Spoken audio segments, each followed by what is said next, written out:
The 2.1 live stream has just wrapped up, and I'm gonna be your guy to tell you what's all coming. But first, let me play you some trailers.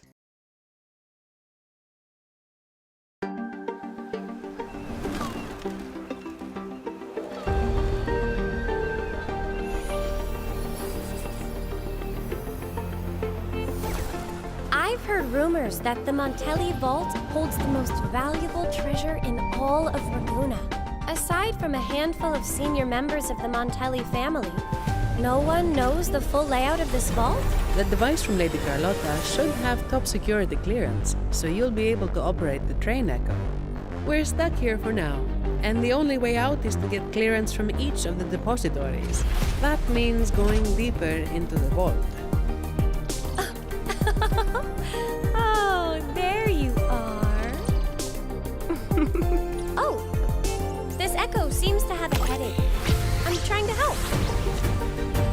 Hi.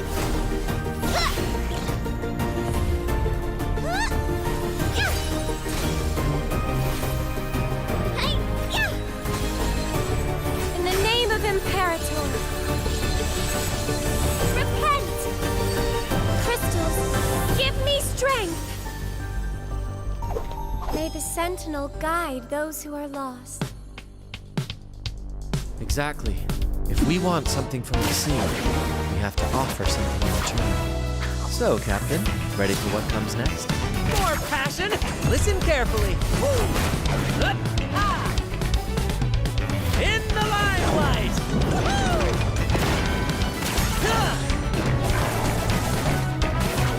Victory's mine!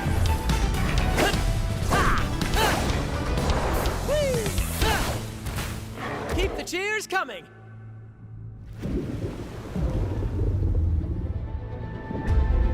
The Tidebreaker attacked us. He and his crew did indeed brave the treacherous stormy sea and return with immense wealth. I think I sensed their pain and anger. Looks like to claim Drake's treasure, one must pay a price equal to its worth.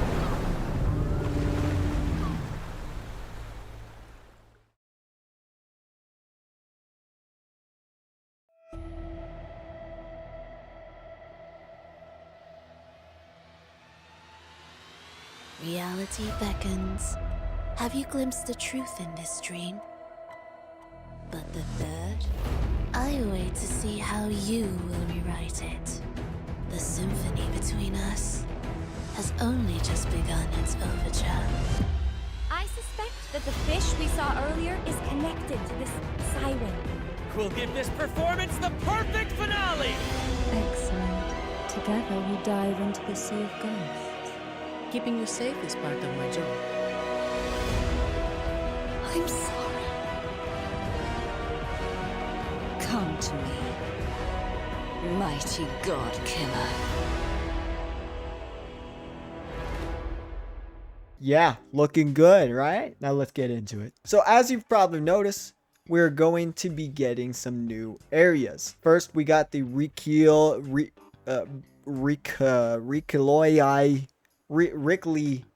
Islands.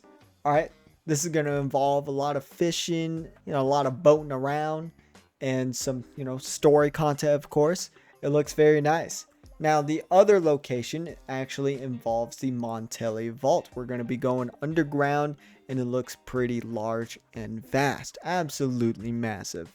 And that, of course, is going to involve some story content as well. And, of course, getting into the character sides of things, we have the release of Phoebe and Brant. Phoebe looks to be like a spectro damage dealer, and Brant is going to be a mixed bag of sorts, of a fusion. Of course, we're going to have to wait and see more details later, but we'll have Phoebe in the first half, and then we'll have Brant in the second half, as well as Chong Li for her first rerun. Moving on to events, we got a huge, massive fishing event that has a lot in it, a lot of rewards, a lot of things going on. It's pretty juicy. Do a bunch of mini games, get to collect a bunch of rewards, and do a bunch of stuff, that involves fishing and boating around. This looks fun. As for the rewards of this event, They are pretty juicy. You get a Phantom Lorelei. Of course, you get all your Astrite, and then you have a weapon projection for rectifiers. It looks like one of those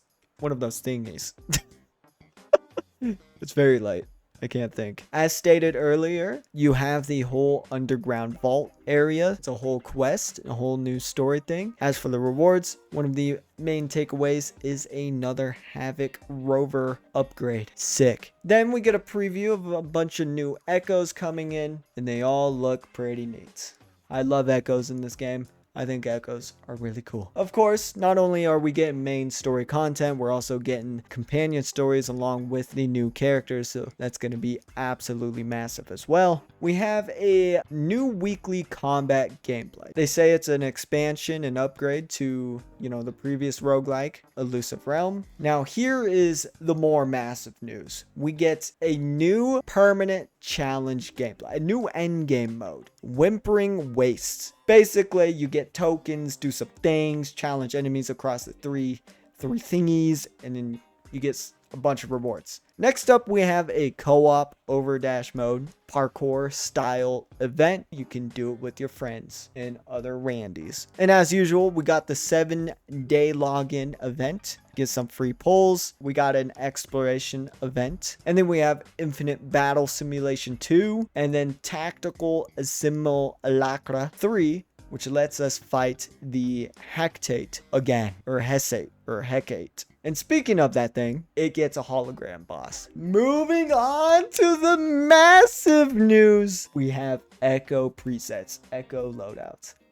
Finally, the first gacha game to do it. At least open world gacha game, or mainstream gacha. Wuwa putting all these other games to shame. I don't know what it is and I don't know how hard it is actually to make these, but we finally got Echo loadouts. Holy shit, that is hilariously awesome. Not only that, they also bring in another quality of life feature, Echo recommendations, which is pulled from player data and stuff. Very nice. And you can also auto equip them, which is also very nice. Some more quality of life updates. We get the Echo inventory upgraded to 3,000. Very huge. Moving on to more quality of life. The camera feature is being upgraded a little bit. You get to see all your characters' idle poses finally, and not just like 2 of them. Might have only just been 1. I don't even remember. But it wasn't all of them. But now you finally get to see all their idle poses. You get camera filters, and you can also move the camera horizontally.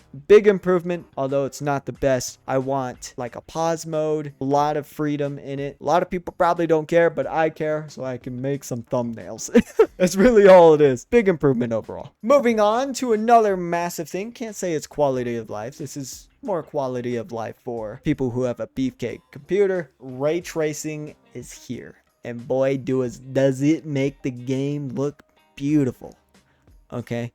They do state that this is going to be available for specific graphics cards, but they are aiming to optimize it more, and be available for more devices and systems in the future.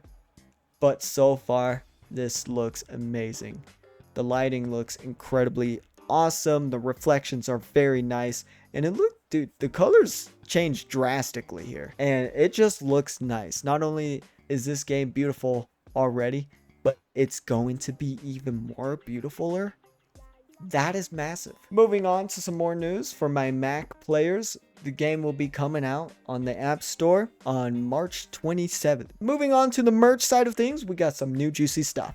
Okay, first up, we got a romantic box set. It's Carlotta themed. All right, I love Carlotta. She's my wife. Okay, so I think this might be a cop here. And then we get a little bathtub, little Echo bathtubs, little thingy, little ornament thingy. And moving on for my figure guys. All right, we got a Chongli one that's going to be coming out soon. And not only that, we're also going to be getting Camellia. Holy shit. We're going to need to buy some more jars, boys. And last but not least, redeem codes.